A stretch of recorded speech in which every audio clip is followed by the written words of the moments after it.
भाईजान। और आप सबके कार्यालय पर आज जो ये कार्यालय का उद्घाटन हुआ है, ये एक ऐतिहासिक उद्घाटन साबित होगा। और ये 7 बार बना, एक बार के ये 7 बार के जो सांसद है माननीय संतोष गंगवार जी, इनको 8वीं बार दोबारा पब्लिक मौका देने को तैयार नहीं है, ये साबित करके दिखाएगा। तो साथियों, आज मैं हमारे मंच पर मौजूद सभी साथियों का, सम्मानित भाइयों का और यहाँ हमारे सामने बैठे सभी बुजुर्गों का, नौजवान साथियों का, प्यारे बच्चों का और मीडिया जगत के हमारे सम्मानित भाइयों का मैं सबका अभिनंदन करता हूँ, स्वागत करता हूँ और आपको बहुत बहुत धन्यवाद देना चाहता हूँ, आपका अभिवादन करना चाहता हूँ। जो आप लोगों ने ये जोरदार स्वागत किया है, जो प्यार और मोहब्बत के साथ आप सब लोग जो स्वागत करा है, उसके लिए मेरी ओर से, हम सब की ओर से और कांग्रेस पार्टी की ओर से हार्दिक धन्यवाद, हार्दिक शुभकामनाएं।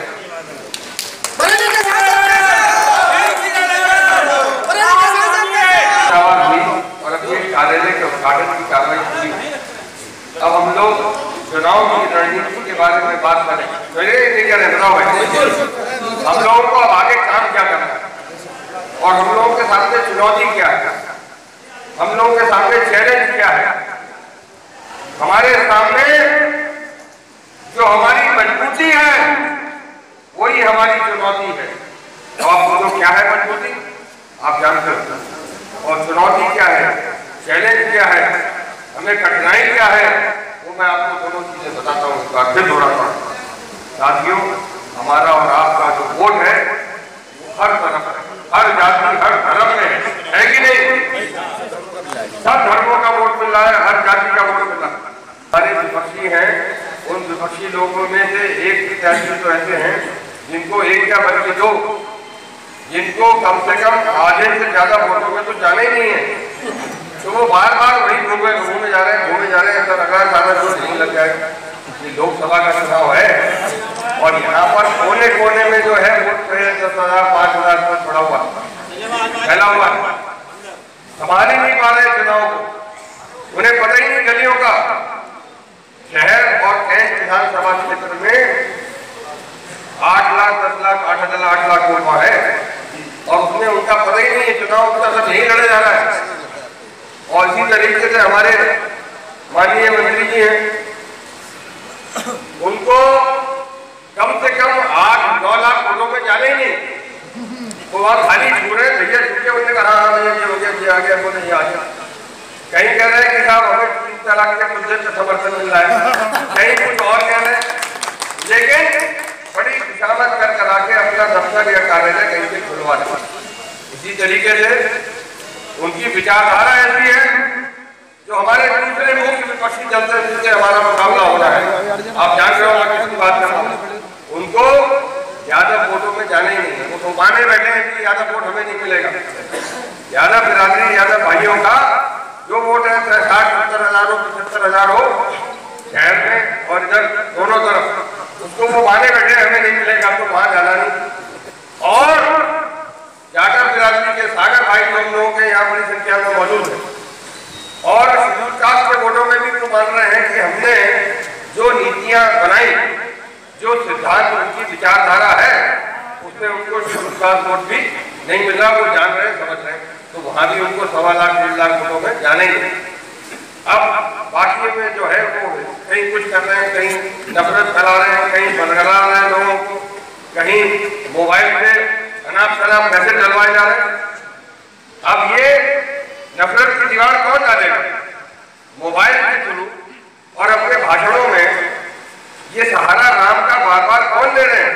ये वो लोग ले रहे हैं जिन्होंने 7-7 बार, जिन्होंने कभी भी उनके 2-2 3-3 बार उनके प्रधानमंत्री हुए, देश के लिए विकास के लिए उन्होंने कुछ नहीं किया। अब वो लोगों को हर बार नफरत का सहारा लेना पड़ा है, हर बार वो जो है धर्म का सहारा ले रहे हैं, हर बार वो है वो कह रहे हैं साहब मंदिर वहीं बनाएंगे, मंदिर वहीं बनाएंगे। अरे मंदिर बना देते, वो मंदिर बनाना नहीं चाहते। अगर मंदिर कोई बनाएगा तो वो कांग्रेस पार्टी बनाएगी, ये मैं बताना चाहता हूँ।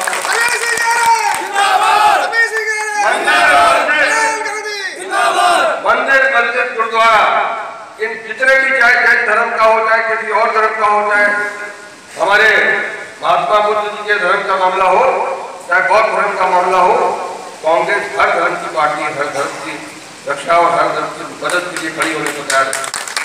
और अगर ये काम भी वो कांग्रेस पार्टी करेगी, उसे पता है कि इन्होंने मुद्दे इसलिए नहीं उठाए कि उनकी धर्म पे आस्था है, मुद्दे इसलिए उठाए हैं कि इस बहाने वो जो है पूंजीपतियों के हाथ देश को बेचते रहे और दूसरी तरफ जनता, किसानों का, नौजवानों का, महिलाओं का और समाज के हर कमजोर वर्ग का, आम आदमी का जो है उसका सौदा करते रहे, पूंजीपतियों की जेबें भरते रहे और साथ साथ लोगों का ध्यान रखते रहे कि मंदिर मस्जिद के मुद्दे को जाए। यही पिछली बार क्या चोर है, चोर है, चोर है। और क्योंकि चौकीदार चोर है तो चौकीदार की चोरी, अपनी हेरा फेरी को छुपाने के लिए उसके साथी, उसके लोग और उसकी पार्टी क्या कर रहे हैं? यही मुद्दे उठाते हैं, किसी तरह से बवाल पैदा करो, किसी तरह से झगड़ा करो। लेकिन अब पब्लिक झगड़ा करने को तैयार है, वो कोशिश कर रहे हैं, लेकिन लोग समझ गए, चाहे हिंदू हो, चाहे मुसलमान हो, चाहे सिख और ईसाई, इस देश के संविधान में इस राज्य के हित को सर्वोपरि रखने का ये मन लोगों ने बना लिया। तो अब ये मैसेज डाल रहे हैं, लोग पढ़ रहे हैं, देख रहे हैं, लेकिन उस नफरत की आड़ में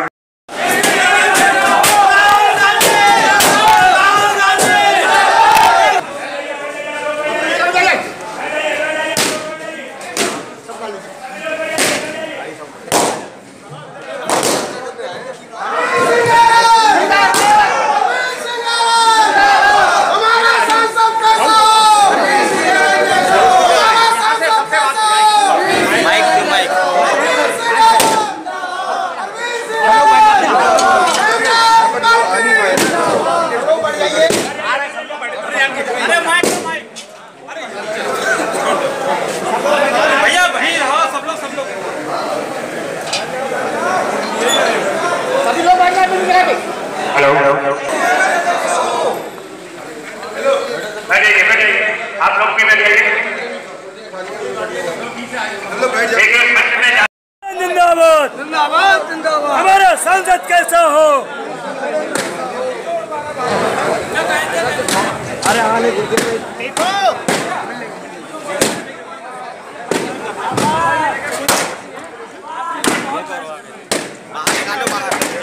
आइए भाई साहब आइए।